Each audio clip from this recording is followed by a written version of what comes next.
Low and throttle up.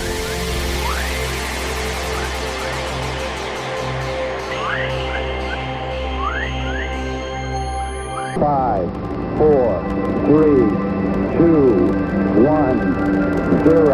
All engine running. Liftoff. We have a liftoff. Discovery's 4 computers now have primary control of critical vehicle functions.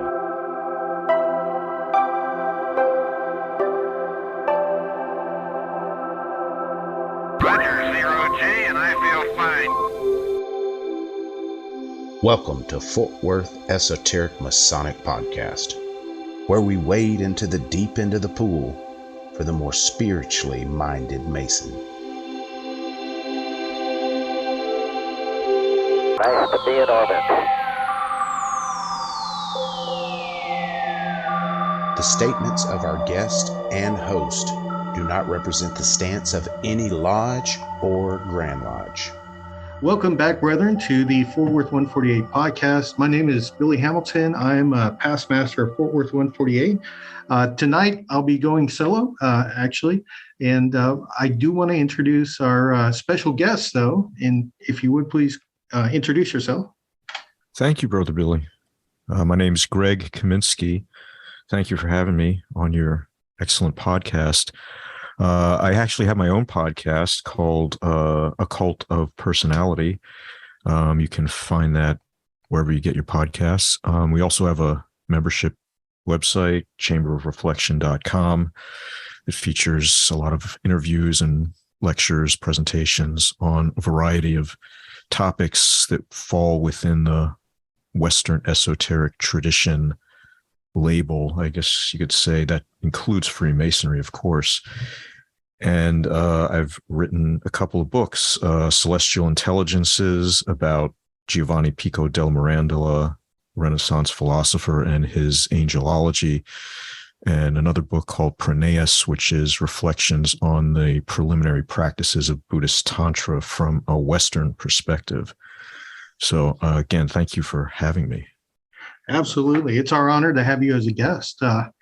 Brother Greg, if you don't mind, let's start this off, and if you would tell us a little bit about yourself outside the Masonic or esoteric lens. Tell us, who is Greg Kaminsky?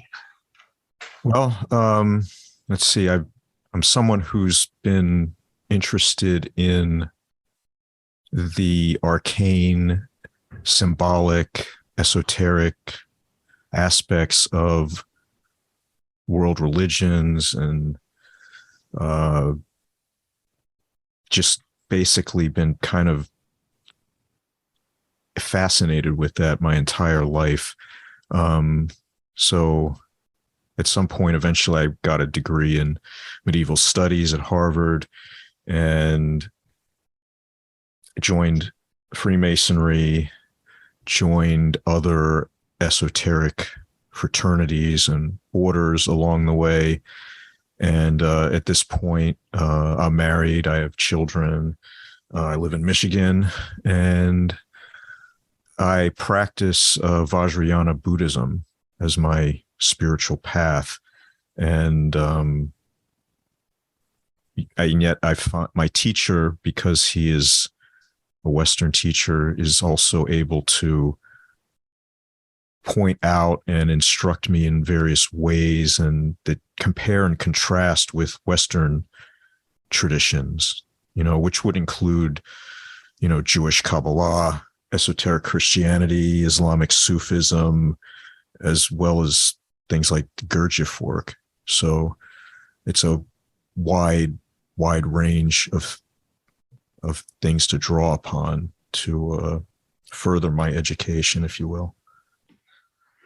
So thinking back about it, actually, yoga, actually, I've studied a little bit about like the origins of the Golden Dawn, and of course you come across the Lima and all that, and in the writings of Aleister Crowley, it's kind of hard to get away from him, right? He's about one of the most readily available authors.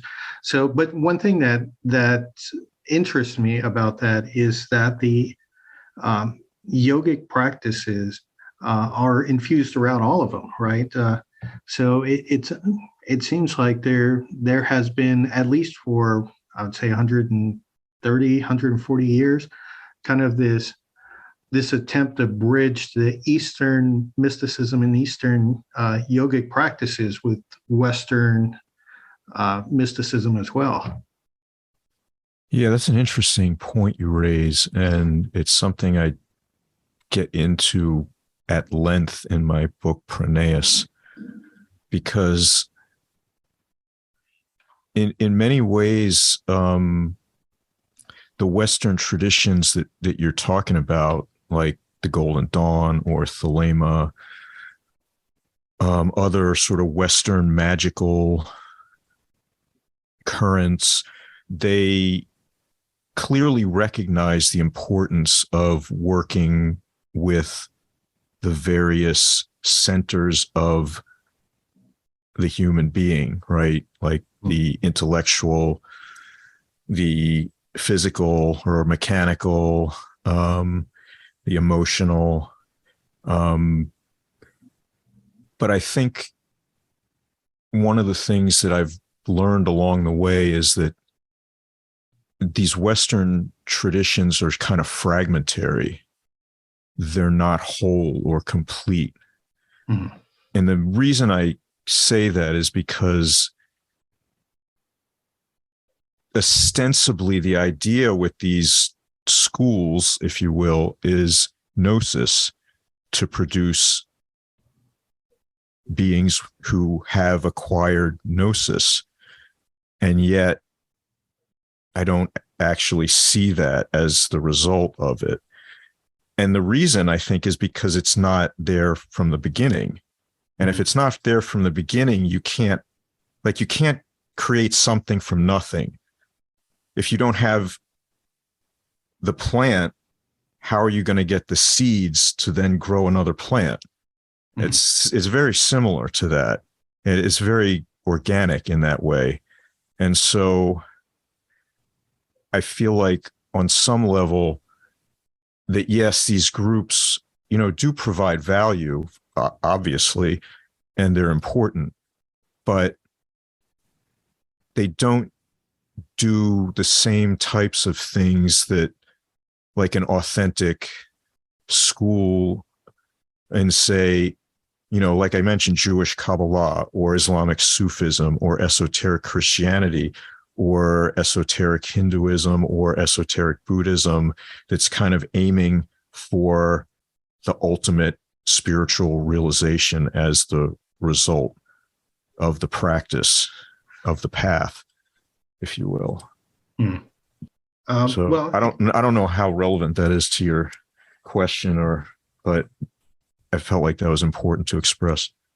Right. No. And I mean, it is a valid point too, that, all of the, I guess, more established Western traditions, even going back to Theosophy and, in the Golden Dawn and the others, it seems like they're attempting to be very syncretic, right? In that they'll grab kind of pieces from here and there and try to merge them into a singular whole. But they're very disparate, right, in their approaches. Like if you read some of the original Golden Dawn material from, the flying rolls that they came out with, in one, they'll talk about, the breathing exercises, and, then they'll talk about, the Kabbalah, and then they'll skip to Tatwas. And, it's like, it's, I can see how it's very, and not to negate any of it, because I love all of it, but sometimes it does come off as a little piecemeal. Yeah, and that's okay, as long as we all understand, what is going on. Right. Yeah, because the sort of contrasting example to that would be like, a school of like esoteric Buddhism, where you have a spiritual master who's gone from the beginning to all the way to the end of the path and knows every facet and every stage and every step and every practice and every method. And so they can then teach those and instruct their students in the various methods and apply different methods for different people, because people are different. And it's not like, putting together a car. Human beings are an organic living process. And so really the main ingredient you need is the master, the spiritual master, who has the wisdom to know, exactly how to work with each student and how to best, get them to fully, live up to their potential, I think.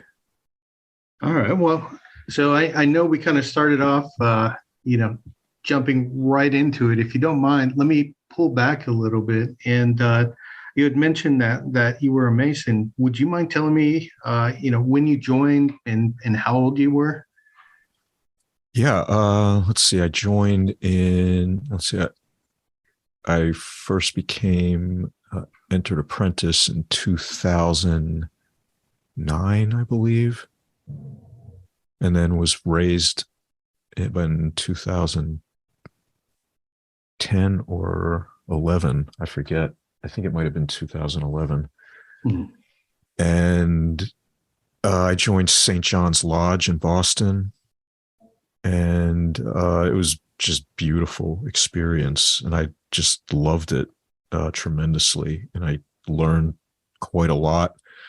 I had met a few members of the lodge outside of Masonry and was friends with them, and they sort of always talked about Masonry around me. Not anything, that I shouldn't have heard about ritual or anything like that, but just sort of how interested they were in Masonry, the sort of the lore surrounding Freemasonry and that sort of thing. And they always were trying to, I think, entice me a little bit without, directly asking me, of course. Right. And so eventually I was pretty dense, but eventually I got the hint and asked to join.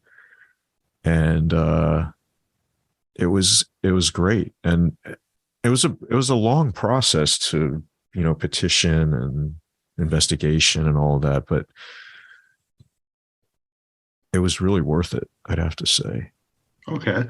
Well, and that's kind of the trick of Freemasonry, right? In that you can't ask someone to become a Mason, but you can leave cookie crumbs, leading up to the door, and then, hope that they knock and ask to be let in. Yeah, for sure. It's and I've learned from them, how to do that. And I always try to do the same thing for other men that I feel would benefit from Freemasonry.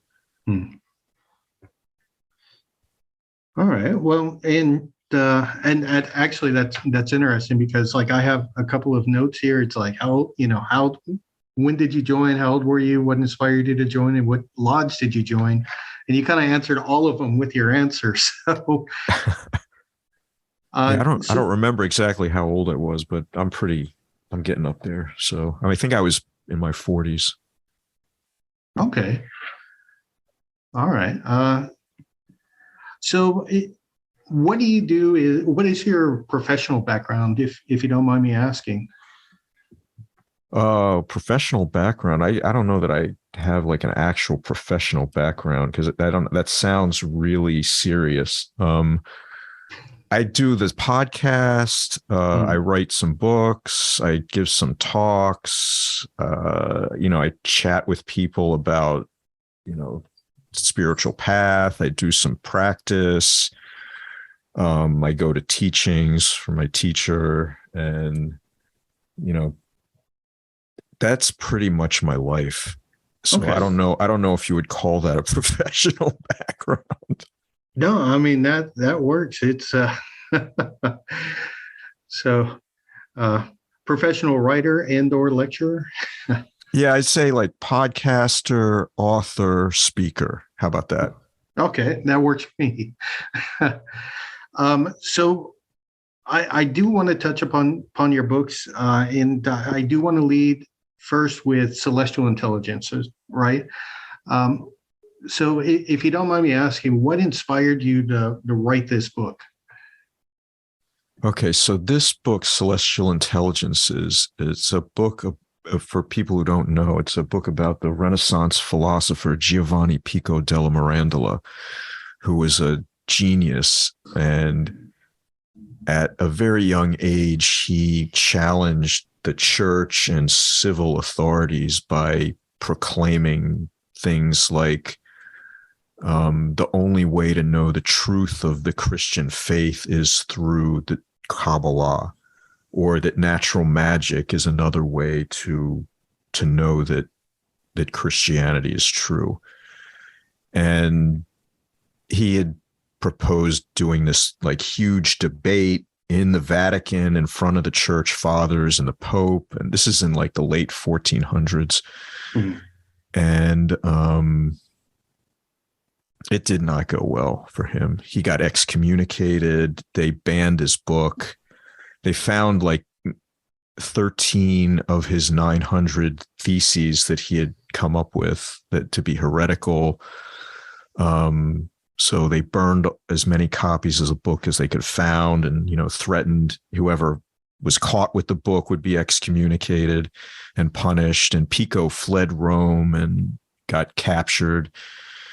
And basically, Lorenzo de' Medici saved him and basically said to the Pope that if you let me take care of Pico, he's not going to be any more trouble to you. And the Pope agreed. And so Pico then kind of moderated his tone somewhat, but that's really not the end of his story at all. But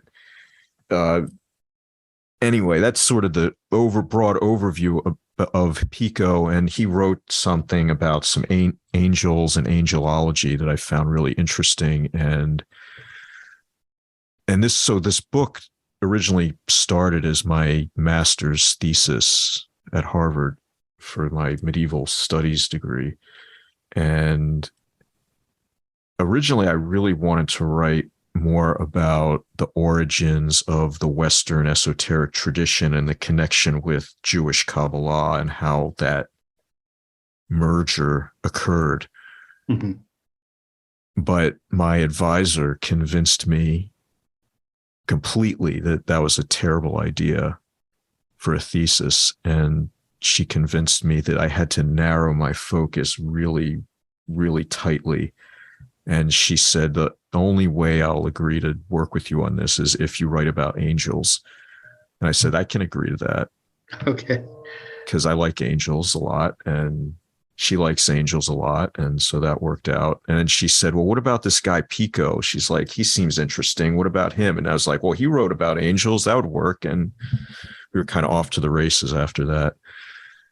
And so, so the book started off as my master's thesis, and then kind of sat with it for a couple of years and massaged it a little bit. And then Anathema Publishing decided to release it. And Joseph Uccello did the artwork and the book design. And he just did a phenomenal job with all of the artwork, the covers,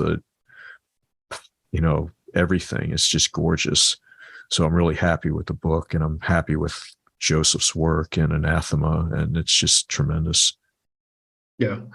Now, it is a beautiful book. I actually have one of the limited edition versions. Oh, sweet. Yeah, those are really nice. Yeah, it's a fantastic book. And so to go back to, you were mentioning that, Pico della Mirandola, he wrote these 900 theses when he was only 23, right, in 1486. This is a time when, the Jews are being expelled from Spain, in other countries. So it's interesting to see him try to marry Jewish mysticism with Christianity to develop kind of a Christianized version of the Kabbalah. Yeah, I mean, I couldn't agree more. I think the whole thing is completely fascinating, and how unlikely, right? I mean, it seems crazy. Mhm. Like you have this Italian aristocrat, and he's teaming up with some expelled, converted, Kabbalists from Spain who are teaching him Kabbalah, but from a convert's perspective, right? Mhm. So they're showing him how Kabbalah verifies aspects of the Christian faith and Christ himself. And so, of course, Pico's intrigued, and he's a genius. So he picks up Hebrew, he learns Hebrew, he can read it, write it, speak it. He learns, Kabbalistic books. There's it seems somewhat implied that he was exposed to a number of really rare Kabbalistic texts, including the works of Joseph Kikatia and some other crazy Ilanot, they call them. They're these long scrolls. Some of them are in the Vatican archive that are created by Kabbalists as a practice document. So it'd be like a memory aid for a practice, and it would be filled with, Hebrew and the diagrams and trees of life and whatnot. And so Pico was exposed to all of this, and he very quickly came to understand the value of the whole Kabbalistic system, its approach, its view, and kind of this humble, pious seriousness that they approached their practice with. And and I think he sensed how everything became holy as a result. Mm. And he even wrote this apologia as sort of subsequent to this 900 Theses. And it was later sort of edited and abridged into what we know now as the Oration on the Dignity of Man, which became the declaration of Renaissance humanism. But if you really, really examine that document, it is not a declaration of humanism in saying that humans are the ultimate. He's saying humans are the ultimate because they can, where they place their attention, can literally determine what they become. Mhm. That's why he was saying humans are great, not because humans are humans and humans, dominate the cosmos or rule the world. It was more humans have the capacity to unite with the divine. That's what makes us special. And to go even higher than the angels. The angels can't actually do that, in a sense. So that he's saying that we can do something they can't, although we need their help and it takes a tremendous amount of work. His system was ultimately about the emulation of angels. So looking at different angelic orders and then emulating their activity as a way to become more holy, really. And so if he would say, you begin with the cherubim, and the cherubim are intelligence. And so by emulating the cherubim, you have to learn philosophy. So then you would know thyself, and then you would be able to know what the world is. And then he said, then you can emulate the seraphim, who are all about devotion to God. And then you would learn what the divine is. And you can't really love the divine until you know what it is. And so that is sort of that activity. And then he said, you can then emulate the angelic order of the thrones, which means you would be able to act rightly in the world. Because if you know what you are, and you know what the world is, and you know what God is, then you have no trouble acting correctly, having right action in the world. And so that was really his sort of overview of his prescription of how this angelic emulation could transform a person. So, in speaking of the different orders of angels in his writing about emulating them to come closer to God, right? What I found interesting in your book was that there are a lot of mentions of how it seems like he viewed the tree of life of the Kabbalah with Jacob's ladder, right? In that the angels were, each, I guess, order of angels occupied one of the rungs on that ladder. Yes, it's exactly correct.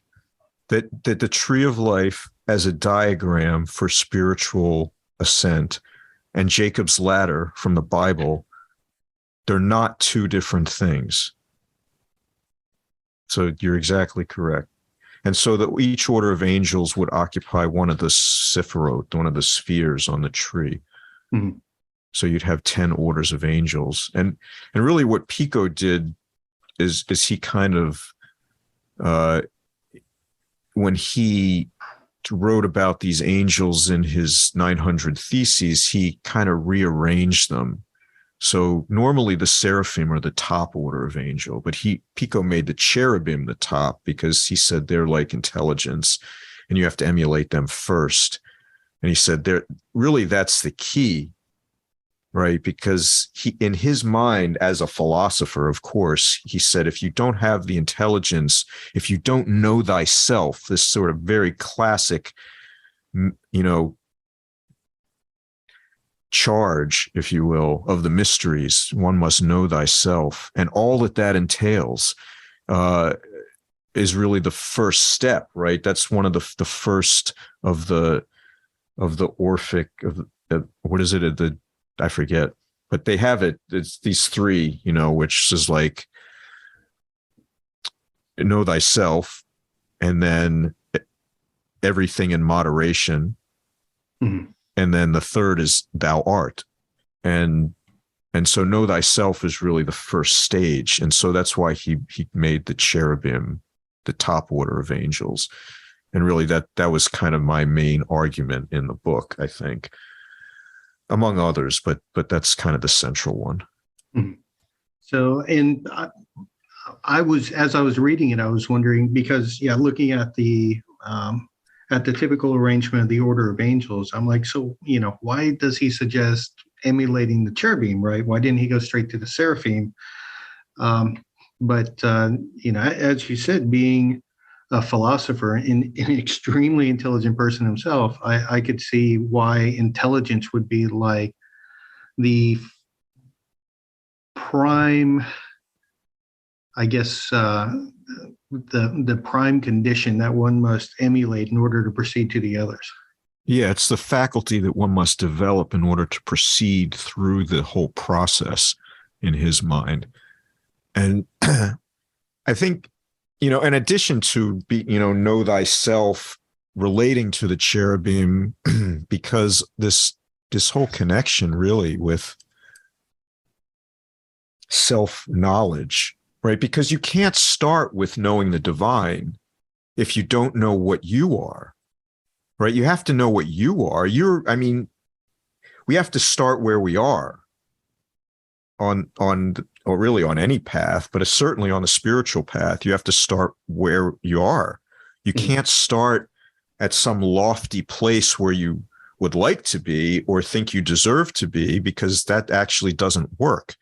So he's correct in asserting that you have to start with the emulation of the cherubim, because if you relate that to knowing thyself, we have to start with us. We have to start with who we are. And that relates very directly with the spiritual path, because on the spiritual path, starting with yourself, you have to actually start with understanding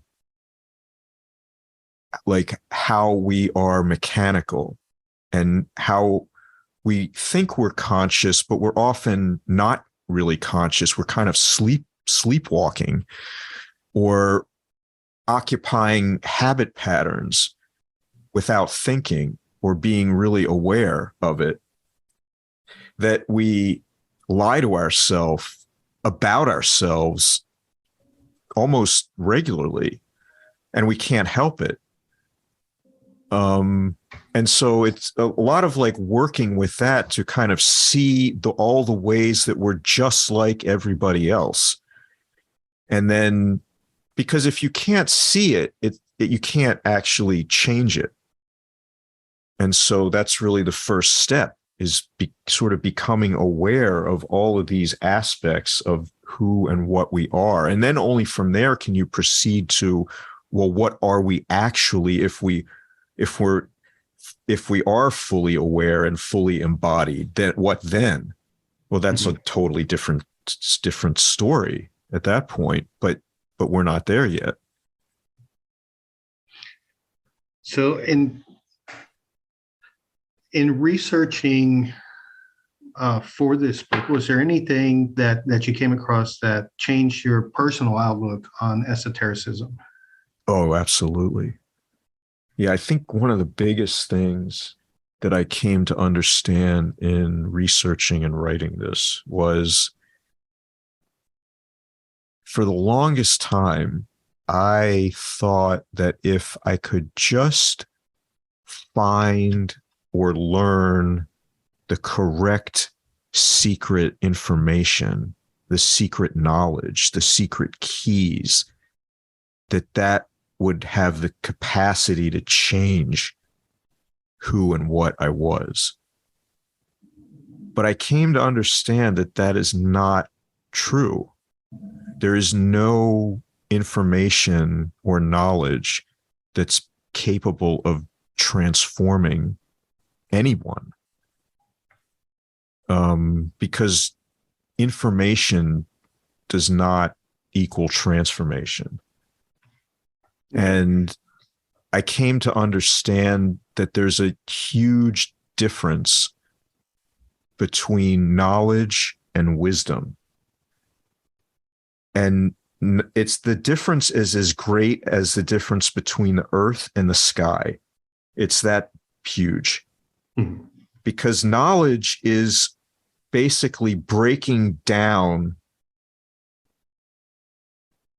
everything into ever smaller, more discrete bits of knowledge or data or of information packets that we can then acquire and try to sift through and collate and put together like some bizarre jigsaw puzzle. But that won't give you a picture of reality as a whole. Because in order to do that, you have to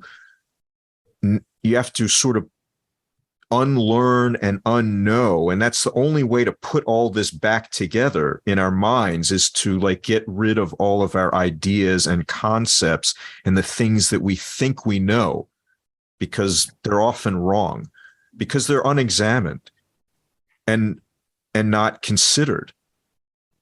And so it's really the wisdom comes from being able to perceive reality as a single wholeness and not as ever greater collection of ever smaller bits of information. I don't know if that makes any sense, but to me, that was a huge leap, because it meant that there was no way that I could actually change on my own. I needed like a teacher, a school, like people who actually knew what they were doing and not just like fumbling in the dark like I was, because that doesn't get it done. Mm-hmm. And so that for me, that was like a massive leap. And I'm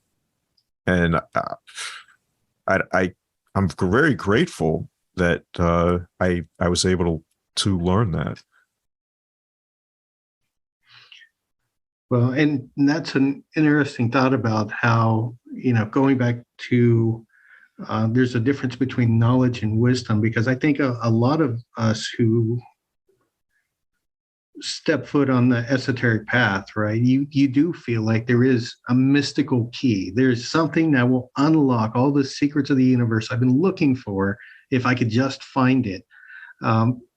but it seems like the more you get into it, the more you realize that it's an internal transformation that may be spurred on by, by external learning or wisdom, the influence of I guess a master, if you would, that can help change your way of thinking. But in the end, it's something that, in a way, it has to be internal. It requires work. And the work it requires is your attention. And it requires your intention through the discipline of spiritual methods. Mm-hmm.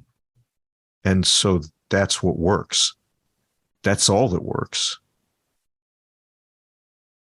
I mean, sure, there may be certain gifted individuals that seem graced to, just have that, upon them, but there's very probable that they've worked towards that in some way or another, whether it was in this life or some prior, that,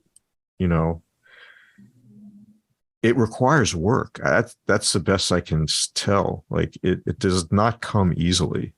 Mm. It's hard won. I mean, and to be clear, wisdom, the way I would define it it's not experience. It's not knowledge. The best description I could say is wisdom is like the light of the divine that shines down upon us and blesses us with, the spiritual path, the spiritual masters, the spiritual methods, and allows us the possibility to transform ourselves into something greater. But wisdom is not knowledge, and it's not experience, and for the most part, human beings don't possess any wisdom. Mm-hmm. I mean, but that's the way I define it. That's the way I see it. Okay. Well, kind of like the Sophia or the, I'm trying to think of the Gnostic influence that descended through. I'm losing the thought there. Yeah, I mean, I that sounds familiar for sure. So Mirandola, it's interesting when you do a little bit of research about him, you see that he seems to have had a huge influence not only on Western esotericism but also Western philosophy. Because his Oration on the Dignity of Man was widely distributed and read and considered maybe even a starting point of humanism, right? Especially as the Western concept of it. What are your thoughts on his influence, in the ensuing 500 and almost 50 years at this point? Oh, I think his influence is tremendous and often unappreciated. If it weren't for Picot, I don't know that we would have any knowledge or understanding of Kabbalah at all, whatsoever. I mean, unless you're, Jewish and, run in those circles, because he basically single-handedly elevated it in the public consciousness in such a way that his students, if you will, like Johann Reuchlin, took it to Germany, or Paracelsus picked it up, or Christian Nor von Rosenroth published the Kabbalah Unveiled in 2 volumes, extensive, sections from Zohar and diagrams of trees of life, and it's just extensive stuff.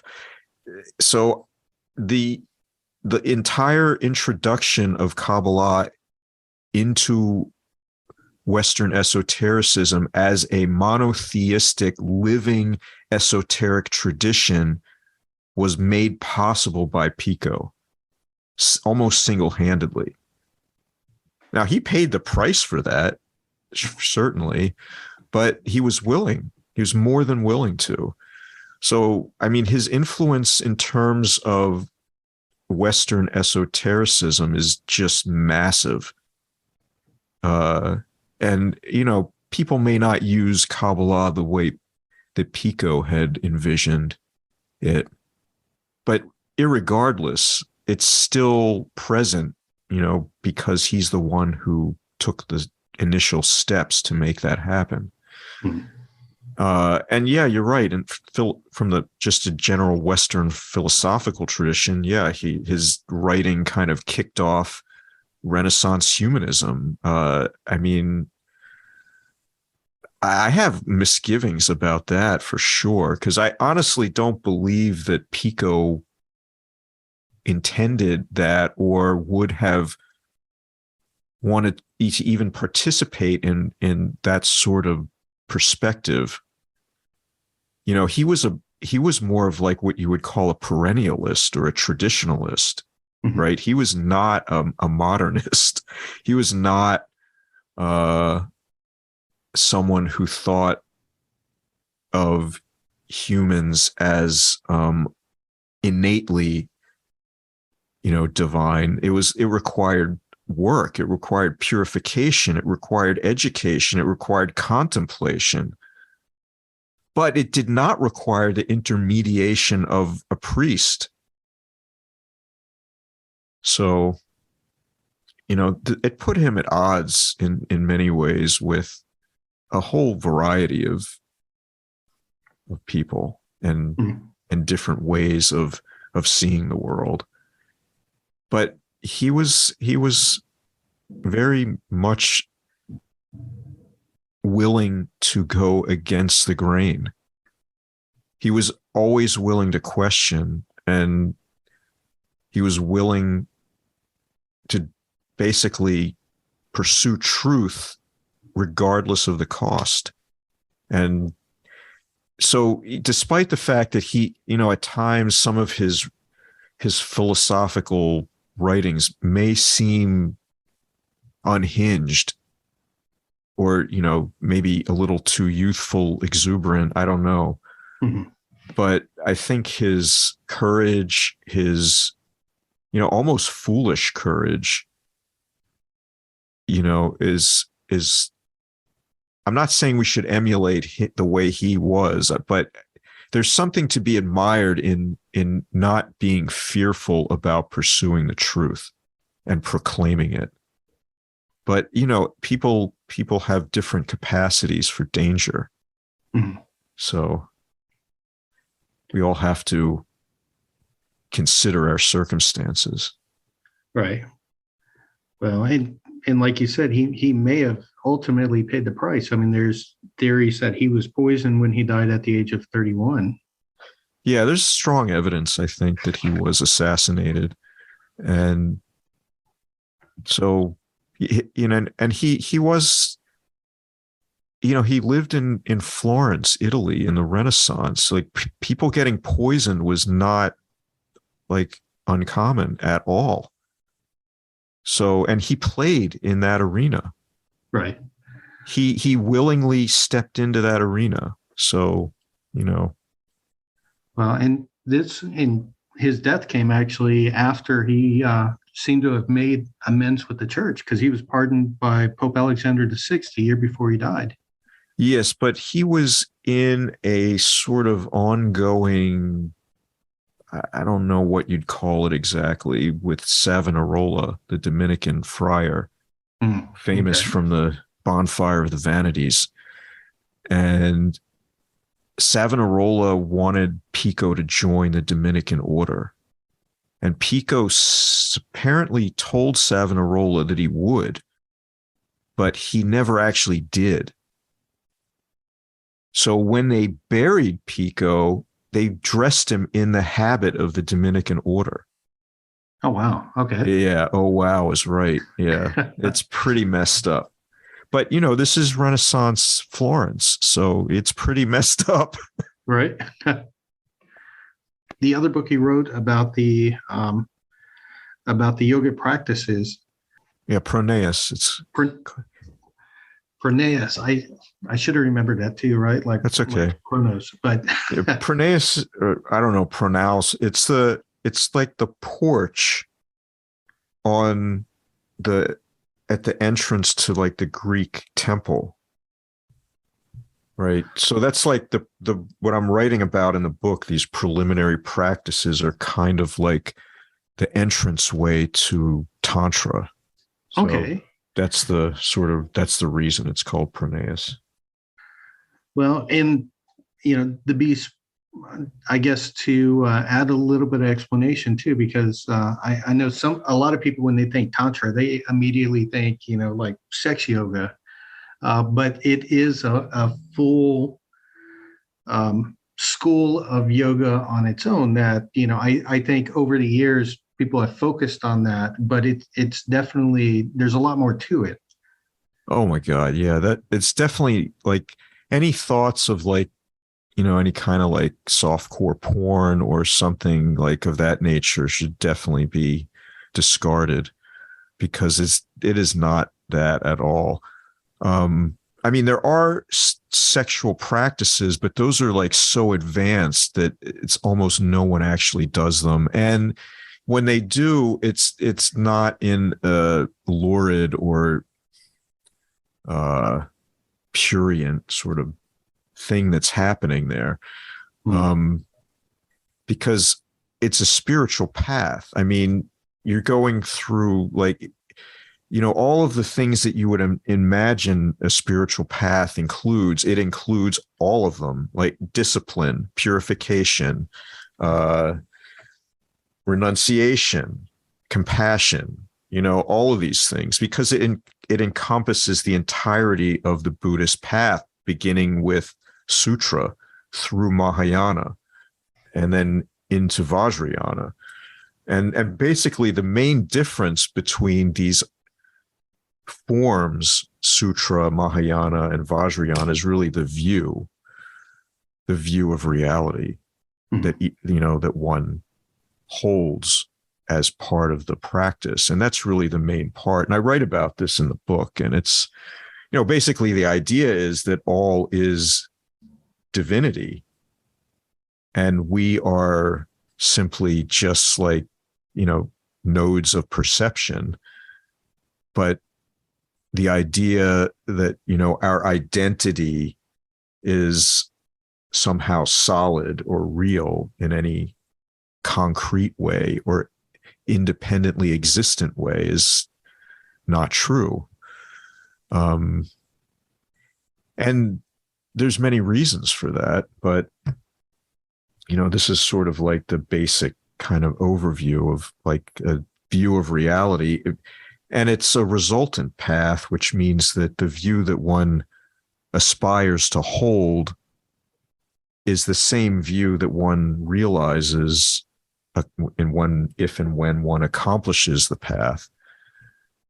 But in the book, it really talks about the preliminaries, and it's really talking about them truly from a Western perspective. And I use quotes and examples from Western philosophical and esoteric traditions pretty much exclusively to try to explain it, because it can be understood in English with examples that we're already familiar with. Mm-hmm. Well, and for those who may not be, I guess, familiar with Buddhism as a whole, right? The practice of Buddhism and through that the yoga practices, right, that enhance those that spiritual pathway. I've heard it described before as it's more of a philosophy, a framework, than it is an actual religion itself. And so it can have, a Christian can also be a practicing Buddhist with no problems, right? Because it fits in with, I guess, the framework of Buddhism, the framework of everything that's practiced in yoga will also fit in with kind of a Christian worldview, or, a Muslim worldview, or. I'm going to have to disagree with you on this one. Okay.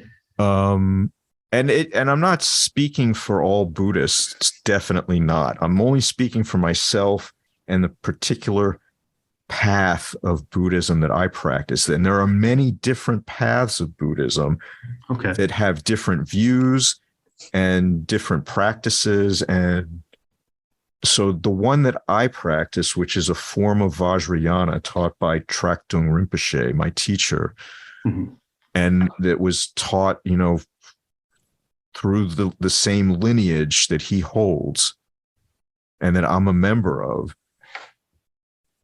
is, we hold a very particular view. We practice very specific methods. It is a religion. Okay. It's not a philosophical tradition, though it does have aspects of that. There may be other Buddhist paths that would describe themselves that way. So this is not like a one size fits all thing, but I can only speak for my own experience. And in my experience, the path that we practice, while congruent with the teachings of Christ, absolutely, would definitely not be congruent with any doctrine of the Roman Catholic Church or probably any other Christian church. So I don't know how that would fit, and there's probably things we do that Jews or Muslims might not appreciate just from certain practices that, violate their religious beliefs. So I don't know that my specific type of Buddhist practice, which is highly specific, I will tell you that, it wouldn't really work unless someone was, like a disciple of the spiritual master. And I don't really know how someone does that while practicing a different religious faith tradition. Okay. Now, I'm not saying it's impossible. Right. There may be a way, because I am not the spiritual master, so I have no idea. There could possibly be a way to do that, but I don't know. Okay. Be open and honest with it. I mean, I know just the very basics of Buddhist thought. So no, so thank you for correcting me on that. Well, you're welcome. And I know that it's a widely kind of held idea that Buddhism is more of a philosophy than a religion, and that there's no God in Buddhism. But I feel like on some level that, once you really examine it in detail and consider the teachings, there absolutely is divinity, right? And there are deities. And what are deities if not heralds of divinity? So to me, it's if it's described as not a religion, to me, that's false advertising. Okay. But I'm not trying to accuse you of that. I know that, like I said, it's kind of a widely held idea in the West and probably in the East too. Right. Okay. Yeah. And to be honest, there's been people I've met, during my travels that, they claim they're 100% Buddhist, but at the same time, they're like, yeah, I'm also Christian. And it's, and for the longest time, I had the question, I'm like, well, how can that be? And that's when, like I said, several of them have expressed that thought that, oh, you can have these differing, you can follow both paths at the same time. So, they may have had teachers that taught them that. So who am I to argue?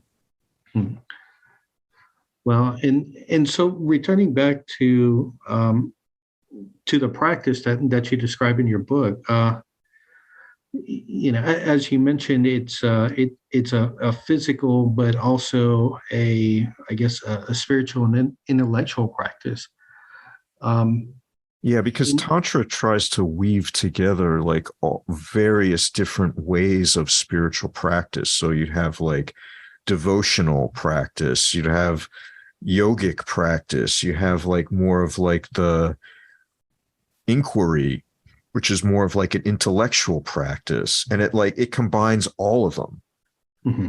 Because it basically, Vajrayana says, if something works, let's do it. And if all of these things work, let's do all of them, because we don't have any time to waste.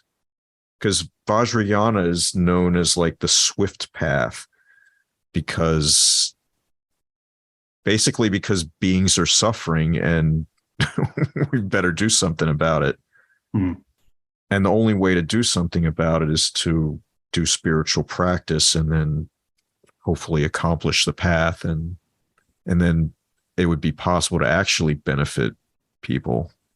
Because really what the spiritual path is doing is it's making someone, first it's making someone capable of doing, but then it makes someone capable of doing so much more beyond what's normally thought of as possible that it's outrageous. So similar to the Western esoteric tradition we spoke about in previously, it is very much an inner transformational process. Absolutely, and that's the whole point. It's analogous to alchemy, really, because you're changing what you thought you were. And basically, it's not even really that. But what's really happening is it's removing the veils that prevent us from perceiving reality as it is. And that's what it's really doing. So it's much more analogous to alchemy in a sense of like a purification in that sense. And that's why the spiritual methods require discipline and work, because it's like a friction against the way we usually are or want to be. And so it wears it down, right? Just like turning the rough ashlar into the smooth ashlar. So it requires a friction, and that friction rubs against us and is oftentimes uncomfortable and difficult. But that's what actually produces the transformation, the change, or that's what allows us to see through the veils, depending on which analogy I'm using at the moment. Okay. And the building of the internal spiritual temple. Absolutely. So that's the work. So that's, laboring in the quarry would be like, in my case, would be like doing deity yoga practice, which is like visualization, mantra repetition, and doing that as much as possible for, hopefully hours at a time if I'm really working at it. All right. Well, so I know we're coming up on the hour, and I really do appreciate this. Has been a fascinating talk. I do want to ask. So you had mentioned Anathema published Celestial Intelligences. Pronaos is where would that be available at? That's available via Amazon as a paperback and Kindle. Okay. All right. Fantastic. So is there anything that you wanted to, you had mentioned before that you have your website and your podcast. Is there any other announcements that you'd like to give at this time for our listeners? There's a couple things. One, I'd just like to mention that we're in the midst of a study circle for the book Meditations on the Tarot, if anyone's familiar. It's an excellent book on the tarot symbolism of the major arcana,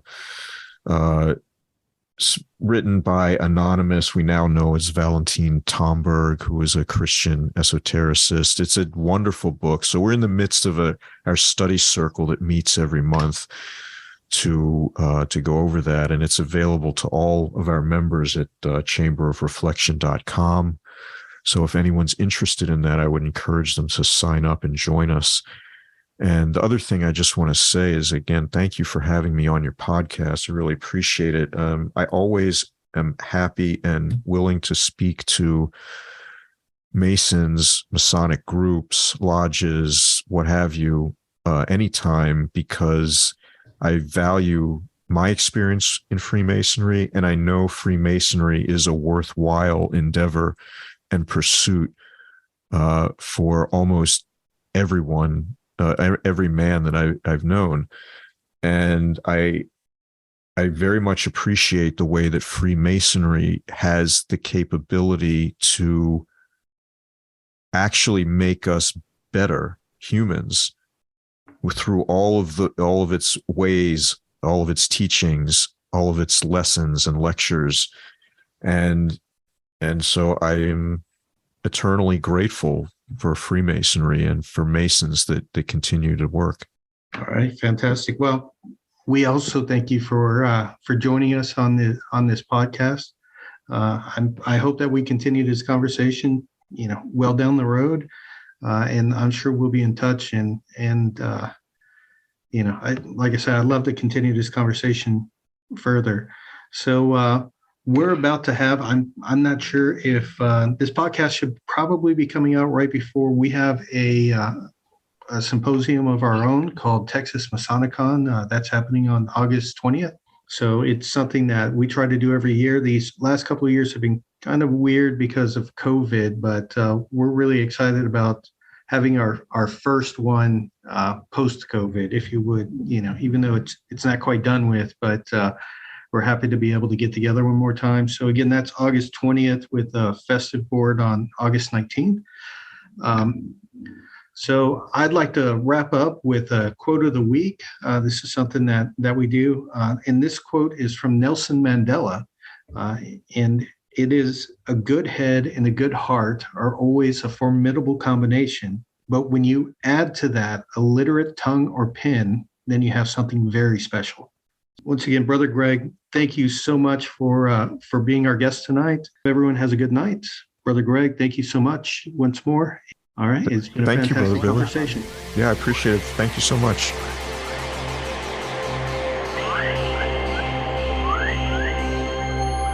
Five, four, three, two, 1, 0. All engine running. Liftoff. We have a liftoff. Discovery's 4 computers now have primary control of critical vehicle functions.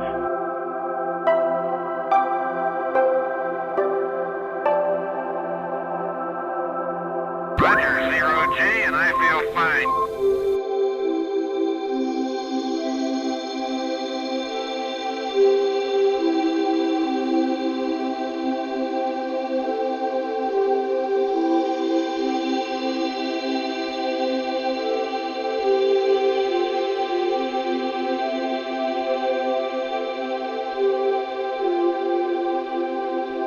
Nice to be in orbit.